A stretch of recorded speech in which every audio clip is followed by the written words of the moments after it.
Welcome to episode 3.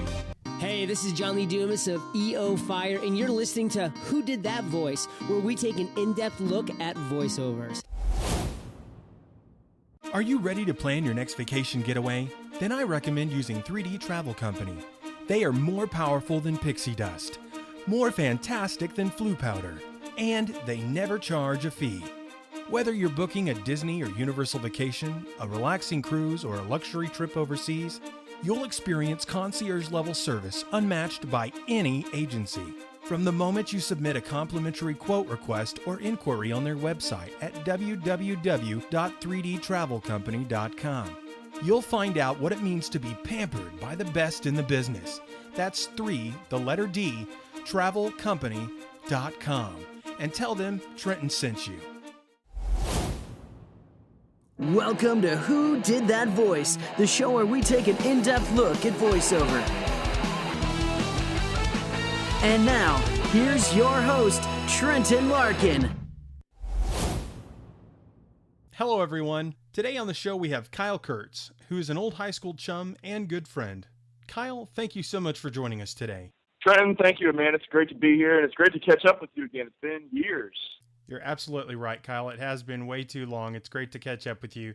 Kyle, the first thing I like to do is get a little feel and understanding of who our guest is on the show. Would you please tell our listeners, who are you, Kyle? Tell us your story.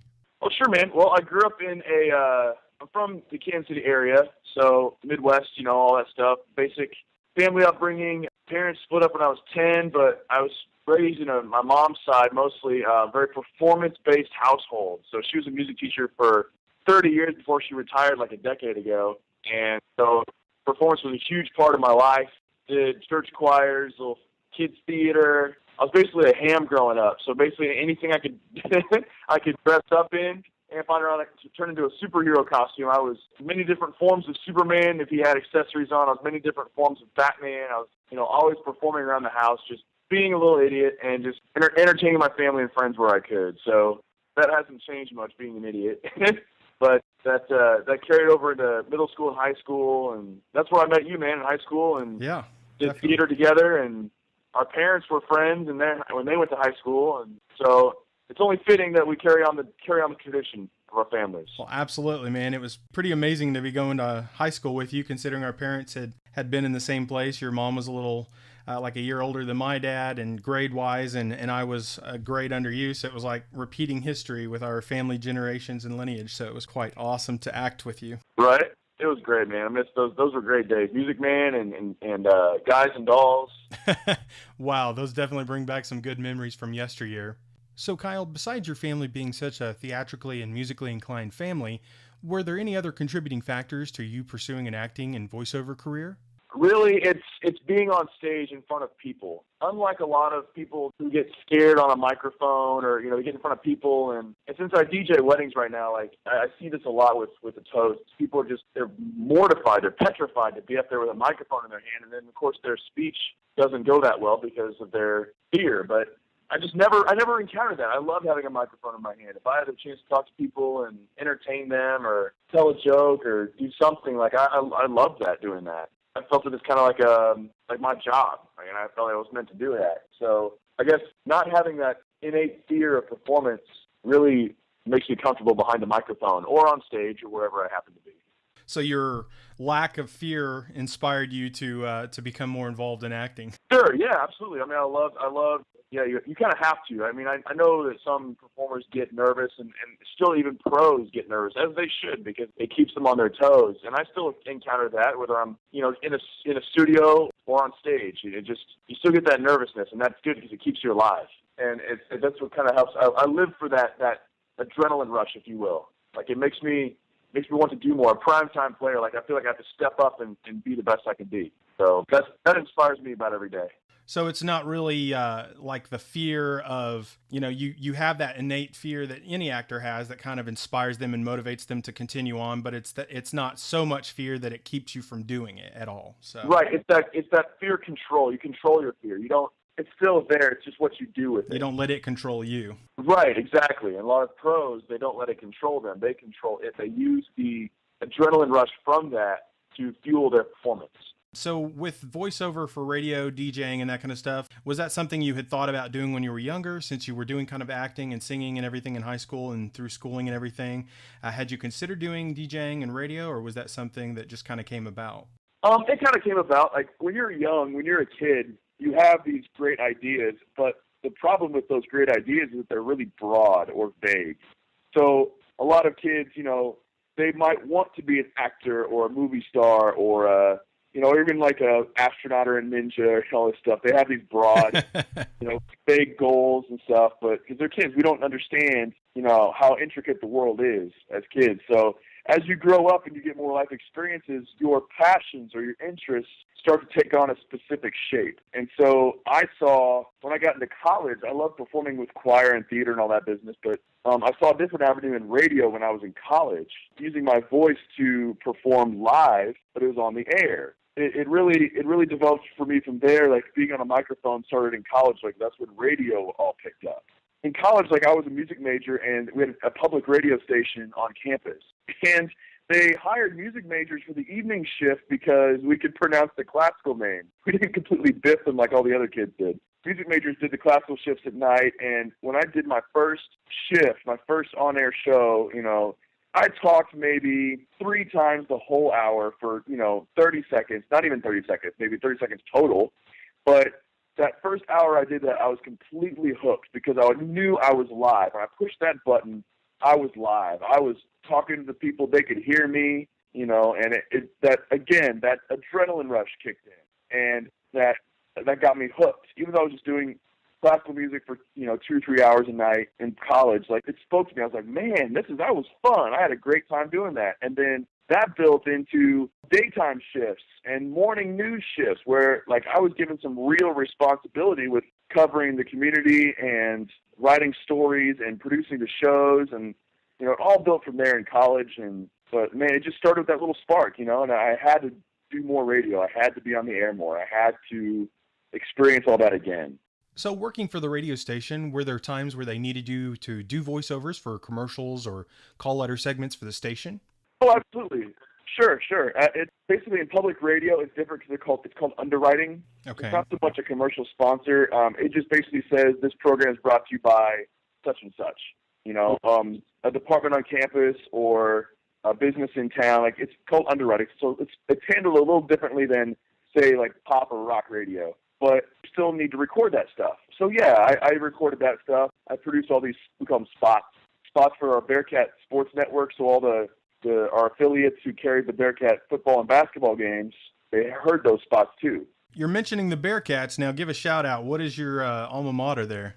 Yeah, go Bearcats, Northwest Missouri State University. That's where I went to school. And honestly, it's one of those schools where they believe more in practical experience. Hands-on. So if you're a teacher, right, hands-on, exactly. So, if you're a teacher, there's an elementary school out on campus for teaching. If you're in radio, they give you a radio to talk on. There's 2 stations in that building for students, and that's very, very rare and very, very valuable because they don't. A lot of schools kind of throw you out there, like, hey, there you go.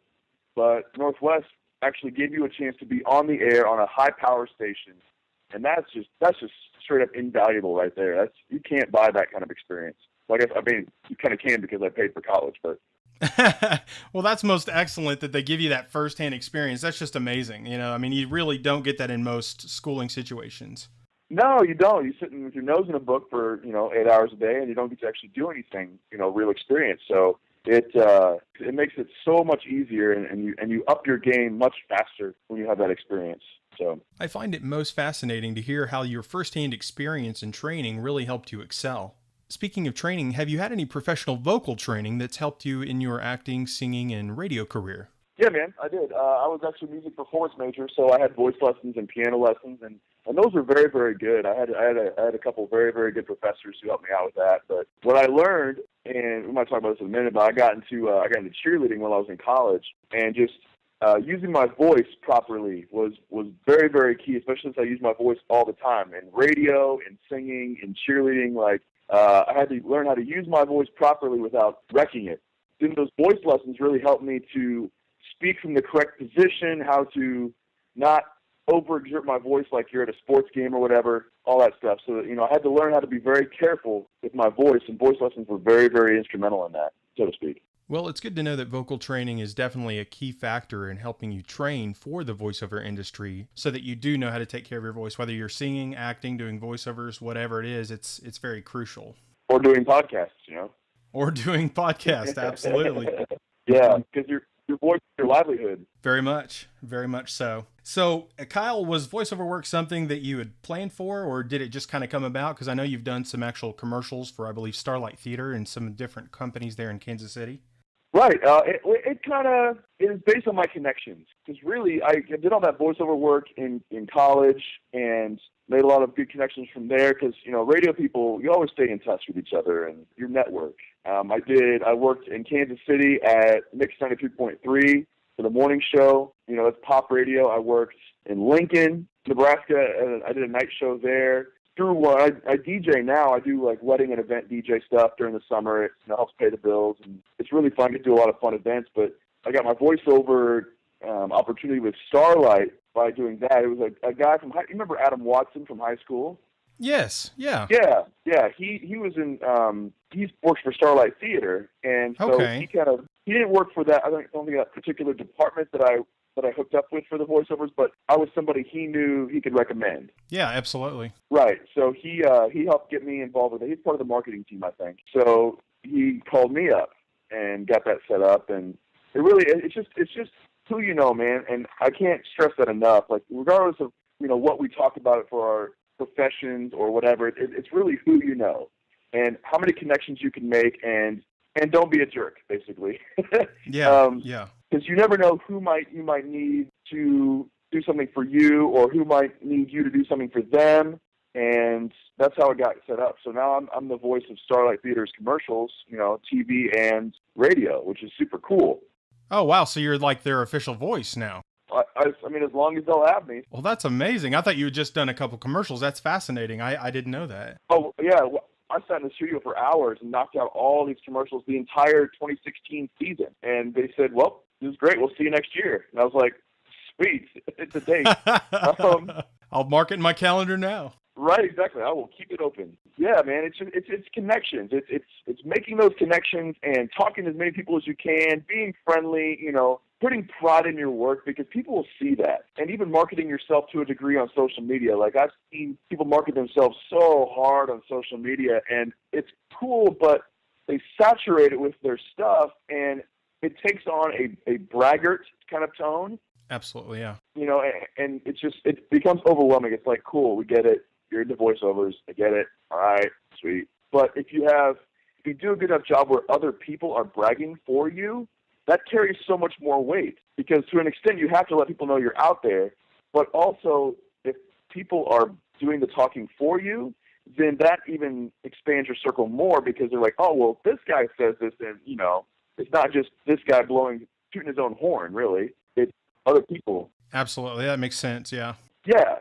So how big you build your network is so, so crucial, especially in the voiceover industry, when jobs are, few and far between. You have to, and especially when regular work, I should say, is few and far between. Like, you may have a ton of one-off gigs, but you want something regular. That was what really pays the bills. So if you're a regular person for somebody, then that helps you a lot more. But again, you have to cultivate those relationships and make that happen. So what would you say to somebody who's trying to look at becoming a voiceover artist or to get into the industry? How do they start networking if they don't feel they have those kind of connections? What would you suggest to them? First of all, practice. Like, practice your voice. Do different. I mean, it depends what kind of voiceover work you're looking to get. If you're looking to get into cartoons, then you better have like 5 different, completely different voices ready to go to show people, or demos, if you will. If you're looking to get into commercial work, you have to read different lines at different emotions. Take an advertisement you see in the paper and read it as if you're on, the radio, and try and discern an emotion from that. Just the variables, the variety that you can give a potential employer is huge. You see these guys who do like one voice and they're famous for that. I can guarantee you that they had different demos lined up that don't sound anything like they do now because they had to cast a wide net. They had to have so many voices or so many different readings in the bag, and this one employer just happened to like this particular one, and that's the only one they do now because they became famous for it. It became marketed so well. So I guess I could say my one line to a potential voiceover artist is cast a wide net. That means cast a wide net with who you talk to and cast a wide net with what you can do personally in your profession. So provide different angles for people, and that will get you in the door to a lot of places. Then if something catches on, you can cultivate that particular voice or that particular reading or that particular line or what have you. You can make that your own. But if you don't have a variety of things to show people, then you've kind of pigeonholed yourself, and you can't be surprised if you're not meeting a quality range of people in that respect. Does that make sense? Absolutely, Kyle. So realistically, what you're saying is, number one, cultivate your own expertise by practice, because that's number one. And number two is you were talking about those 5 voices. Those should be probably 5 original voices, correct? Not just 5 Correct. voices you're mimicking. Right, exactly. That's actually a very good point. I mean, if you can mimic somebody, like, I'd save that for parties. Like, it's like, oh, well, I can do 5 voices from Family Guy. Okay, cool. Here's the problem. Family Guy is already a big thing, and you're not in the cast. So, like, how much good is that really going to do you? So if you're at a party with your friends and you're pulling out those voices, yeah, it's funny. It might even get you some YouTube notoriety, But to a certain point, these employers will call up and say, okay, you can do like 5 Family Guy voices, great, but can you do 5 original voices? So to your point, yes, 5 original voices are very key because that's what's going to make you the money in the long term. YouTube views don't necessarily always equal money. Dollars in the bank. Right, exactly, because I can guarantee you all the people who have original YouTube channels, that's the key word, original. They've made up their own stuff, and now they're making serious bank off of that. Yeah, that makes sense. So, yeah, original voices are definitely key. Kyle, I absolutely agree with you on that. As far as voiceover work goes, have you considered pursuing a more focused career towards voiceover since you have kind of had some exposure now with Starlight? Yes, absolutely. I'm getting my demos from Starlight, and I will plan on sending that out to different studios and I'll put it on social media, of course, because that spreads like wildfire. You just never know who might need your services. So I will definitely be sending out that demo. And for a huge company like Starlight, a very well-respected, heritage-based company like Starlight, they've been around forever, and they've put on quality shows forever. So to be affiliated with that is definitely a feather in my cap. I'd love to do it for as long as they will have me. As far as voiceover work, like that stuff is so... any aspiring voiceover artist has found out already, like, it's tough. Even if you're in a big city where there's a lot of opportunity, so to speak, it's tough, man. It's so tough. Like, jobs just trickle in, and there'll be points where you think, my God, am I ever going to make any money off of this, or whatever. But you just have to keep plugging away, man. You just have to keep plugging away. And I've actually gotten into PA announcing, so public address announcing, which is at like high school games. I coach high school cheer, and so I'm getting into doing all of that because people who say, well, I'll never be a voiceover, I can't get my voice out there. I'll say, well, what else are you doing? That goes back to the variety and the originality part. Are you putting yourself behind any microphone you can find, whether it's at a high school basketball game or you're announcing some kind of shows or anything really. Like, put yourself behind a microphone, and that is what's going to get you some voiceover work, because a lot of the voiceover famous people, they also did other announcing things. They just happened to say, oh, well, I also do voiceovers, and then that kind of took off from there. Yeah, so it's like if there's a need, find it and fill it with your voice. Correct, because, if your voice isn't out there, who's going to know you? Very true. Yeah, and that can lead from there. I mean, like I said, cast a wide net. You have to put yourself as far and wide as possible from a different range of things, and if something catches on, there you go. But if you don't do it, then you'd be like, well, I got this one talent, and then you're waiting for somebody to bank on that one talent you have, that one particular use for your voice. You just have to get yourself behind the mic. You have to. That's a good word, Kyle. Well, man, I want to know, what is your favorite cartoon from when you were growing up and why? Oh, man, that's a good question. I considered myself a connoisseur of cartoons when we were little. I'm right there with you, brother. Yeah, dude, I've watched everything. Oh my gosh. My go-to was always Looney Tunes. It was always Looney Tunes. Just because they were everywhere. Looney Tunes were everywhere. Like that and Tom and Jerry were everywhere. I watched those, like TBS and TNT and all those. I watched those all the time. When we came home from school, like 3 or 4 o'clock in the afternoon, I was watching Batman, the animated series. Oh, yeah. Kevin Conroy, man. Whew. Yeah, Kevin Conroy. Oh, my God, a legend. He's been Batman. I guarantee he's been doing voiceover work forever, but, 20-some years ago, Batman just caught on. Yeah. And Lauren Lester as Robin, man. Holy cow. Oh, yes. And what a team. And lest we forget Mark Hamill as the Joker. Oh, how could you forget? How could you forget that? Genius voiceover performance. And, of course, we know Mark Hamill as Luke Skywalker from Star Wars, but his voiceover work just exploded, especially when he became the Joker for that series, because that series, as a kid, it's cool because it's Batman, he's fighting bad guys and whatever, but as an adult, you appreciate the darkness and the adult tone of that cartoon and some of the adult-themed storylines. Like, the Joker was an evil son of a gun. He's straight up evil, and Mark Hamill brought that to life as a guy who wanted to watch the world burn. But he still kept it kid-friendly, it was like, Right. You could tell how evil he was, but it was still good for Saturday morning cartoons, Right. I think they just kept the only thing that kept it from being like TV 14 or whatever is there was just no blood or guts or sex or any of that stuff. It just was just darkly themed, so adults could enjoy it too. But Mark Hamill, oh my goodness, like he brought that character to life, and now he is the Joker, and Kevin Conroy is Batman. So now, as a voiceover guy, I truly appreciate what they bring and how you have to keep that voice alive through practice and maintaining your health regimen. And these guys are always doing, because that's their money. If that voice goes, or if that somehow they just can't pick up the Batman sense anymore or whatever, then they lose that money. They're out. Absolutely, yeah. The pressure is on them now to maintain that character. So I appreciate it now more as an adult and as a voiceover artist, like what those guys, even if they do, cartoons regularly like it, man, they have to show up to work every day, and that is what they do. That is their job. So much respect to them. Absolutely, yeah. So your favorite cartoon show was Looney Tunes, but who was your favorite character on the show? On Looney Tunes? Yeah. Oh, man, Bugs. Bugs. Yeah, Bugs Bunny had all the answers. Mel Blanc, man. Yeah, of course. Mel LeBlanc. He voiced 1,000, probably literally 1,000 characters in his lifetime, and none more famous than Bugs Bunny. He brought that character to life, and Bugs' antics were just so much fun. He was a little sarcastic too, which as an adult I appreciate. He had a little sarcasm to him, which was fun. But as a kid, I have no shame in saying Bugs Bunny was my favorite. He was a great character. That is super awesome, man. Well, Kyle, what is your favorite Disney movie and why? Oh man, another good question. You're hitting me with the hard questions today. You're making asking me to choose favorite children or something. That's a little bit different. I know, but just being dramatic, you know me. No, I hear you. I would say the one that stands out to me the most is Lion King. I love The Lion King.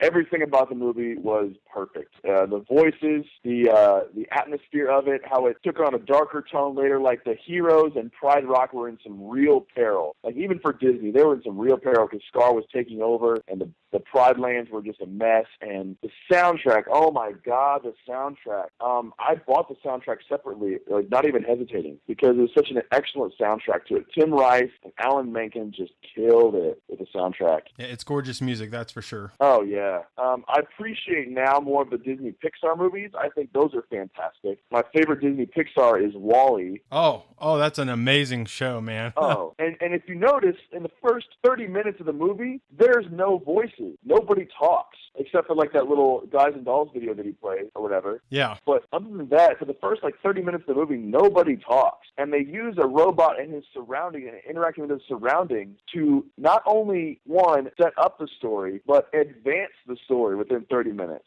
So it's probably my favorite Disney Pixar movie. Well, absolutely. And I loved WALL-E because of the Hello Dolly aspect that they threw into it, which it's like, who knows that movie in today's society unless you're a musical lover like us? And I loved how they threw that in there because people wanted to know what that movie was after they saw it in WALL-E. absolutely. And the fact that they're getting all these, they're giving actors more facets to work with. Absolutely, yeah. Well, Kyle, do you have an inspirational or motivational quote for us today? Yeah, I do actually, and it's funny because I came upon this one not too long ago. My original quote, and quotes change. Quotes change because your life changes, as it should. I've always loved the Dr. Seuss quote, "Be who you are and say what you feel, because those who mind don't matter, and those who matter don't mind." I like that. That's been my kind of overall quote, but I found one. I got just one more. Since I coach high schoolers, I inherited this team from a coach who didn't really have the kids' best interest at heart or the team's best interest at heart. So the kids were all like, well, it's been done this way, and I don't know if we can change it, or, what can we do? How? And I needed to empower the kids. I needed to empower them to make changes in their life. And it doesn't just go with cheerleader. This goes for your attitude. This goes for your life situation, whatever it is, this quote can apply. And it's Socrates, who was a Greek philosopher. Way back in ancient Greece, he came up with this. He said, "The secret to change is to focus all of your energy not on fighting the old, but on building the new." So instead of fighting all those old feelings and battling with all the old habits and battling with all the old people and situations and times, start building the new one. You know what you want to do. Find a vision of what you want, and that's the new vision. Then focus all your energy on building around that. And therein lies your success, and to successfully change yourself by just eliminating all of the old things because that's how time and life works. All the old, and I'm sure there's verses in various texts that, back that up, but, all the old shall pass away. All what is old is, it'll be gone. Like, focus on what's new, how you can evolve, how you can change for the better. And Socrates, in his infinite wisdom back in ancient Greece, said, forget the old. You don't need that anymore. If we want to move forward, you can build on the new. I feel like that would go for any life avenue you may encounter, whether yourself or with somebody else or what have you. Absolutely. Those are a good couple of quotes. I really enjoyed those, Kyle. Thank you so much. Well, are there any up-and-coming projects that you're working on that you can share with us today, Kyle? For cheer music, there's and for people who've heard cheerleading music, all the upbeat, like techno kind of sounding music with all the voices on it and stuff, there's a new law out for cheer music. It's been around, it's now just being enforced, where you can't just take a pop song and mix it together. You have to create a custom original arrangement for cheer teams. Goodness gracious, really? Yeah, for real. The law has always been around. It just never was enforced until somebody ratted somebody out. That whole thing. It's a deep, dark story, but it's basically music producers now have to come up with original content. So now, unless they get sued by music companies for playing their music without permission in a public setting, such as a cheer competition. Like the ones at Disney that are massive. Oh, absolutely. Yeah, those are national world competitions. Those are the biggest stages. Absolutely. So yes, absolutely. So basically, there's a ton of work now for producers for just a few people, but they have to keep creating custom stuff. So now I'm getting into doing voiceovers for that, whether I'm rapping or singing or, yelling a line or something like that for producers. That's kind of what I'm getting into now. And this is kind of a hot tip for any upcoming voiceover artists. Find a cheer music producer and hook up with them, because there will be so much custom work. Like, not only do you just get to read stuff, but you can also come up with content as well. So you can find regular work with cheer music producers now, because they have to keep coming up with all this custom arrangement of stuff. Yeah, and that's free advice for the day for people. Yeah. But yeah, find a cheer music producer near you and go talk to them about being their voiceover, because they were going to have a ton of people on their roster to do voiceover stuff and to come up with lines and songs and lyrics and stuff, because otherwise they can't do anything that's already out there, or else they get sued by music companies. Well, that is definitely a whole nother aspect of what this show is about, and that I didn't even know of yet. So that's fascinating. I really appreciate you sharing that with us today, Kyle. No problem, man. Thank you so much for being on the show today. Would you just close us out, maybe do a little announcer voice or something for us, and tell everyone what show you're listening to? Ladies and gentlemen, you are listening to Trenton Larkin on Who Did That Voice podcast. It's going to be the hottest thing on iTunes, coming to an iPod, iPhone, computer, media device near you. Be sure to subscribe to it when it gets out. Who Did That Voice? Well, everyone, that's all the time we have for this episode. Thank you for joining us today on episode 3. We'll see you next week on episode 4. Hey, are you ready to win some awesome prizes? Each week, one lucky listener will have the chance to become the winner of our giveaway. All you have to do is like our Facebook page or follow us on Twitter. Enter hashtag plus the special word of the week for your chance to win. Today's word of the week is hashtag Who Did That Voice. I hope you enjoyed today's episode. And if you did, please stop on by my Contact Me page at whodidthatvoice.co. Thank you for joining us today. We'll see you next time for more discoveries on Who Did That Voice.